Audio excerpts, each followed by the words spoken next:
Salomon a demandé à notre Seigneur une chose très étrange. Aucun prophète avant lui n'avait demandé cela. Il lui a dit, « Ô Seigneur, je veux inviter toutes les créatures dont tu t'occupes à manger. Je veux les inviter pour un jour seulement. » Un jour, le prophète Salomon était assis inspectant le grand royaume que Dieu lui avait accordé. Et en raison de la grandeur du royaume que le prophète Salomon gouvernait, il a pensé qu'il pourrait nourrir toutes les créatures sur terre pendant un jour. Un jour, il a prié Dieu en disant, « Ô Seigneur, je veux inviter toutes les créatures dont tu es le pourvoyeur. Laisse-moi, Seigneur, les inviter et en être le pourvoyeur pendant un jour. » Dieu a répondu à notre prophète Salomon en lui disant, « Ô Salomon, tu ne pourras pas. C'est bien plus grand et au-delà de ce que ton esprit peut imaginer. Tu ne connais pas le nombre de créatures dont je suis le pourvoyeur. » Le prophète Salomon a insisté auprès de Dieu et a réitéré sa demande, « Ô Seigneur, accorde-moi cela. Je t'ai invité, je vais les inviter. Ce n'est qu'un seul jour. » Alors Dieu a accepté la demande du prophète Salomon et lui a dit, « Dieu, combien de temps et de délai aurais-tu besoin pour préparer le festin nécessaire à toutes ces créatures ?» Le prophète Salomon a répondu et lui a dit, « Accorde-moi un délai. » Ô Seigneur, 1 mois et je serai prêt avec tout. Et le prophète Salomon savait que la nourriture de toutes les créatures était complètement différente. Alors le prophète Salomon ordonna à toutes les armées qu'il avait de rassembler la plus grande table pour porter le banquet afin d'inviter toutes les créatures. En effet, l'armée a commencé à aider à préparer la plus grande table de nourriture de l'histoire.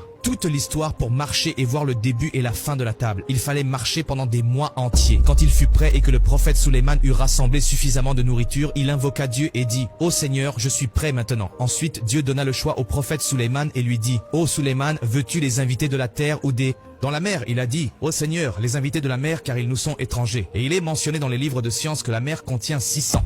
Une nation dont seul Dieu a connaissance. Alors Dieu a incité un seul poisson vivant dans la mer à sortir sur la table. Je me souviens que la taille de l'œil de ce poisson à elle seule était comme celle d'une montagne entière. Et par la volonté de Dieu, quand le poisson est sorti de la mer, l'eau de la mer s'est retirée en arrière et soudainement le poisson a avalé toute la nourriture qui était sur la table d'un seul coup. Le prophète Salomon avait passé 1 mois entier à préparer la table avec une armée de djinns.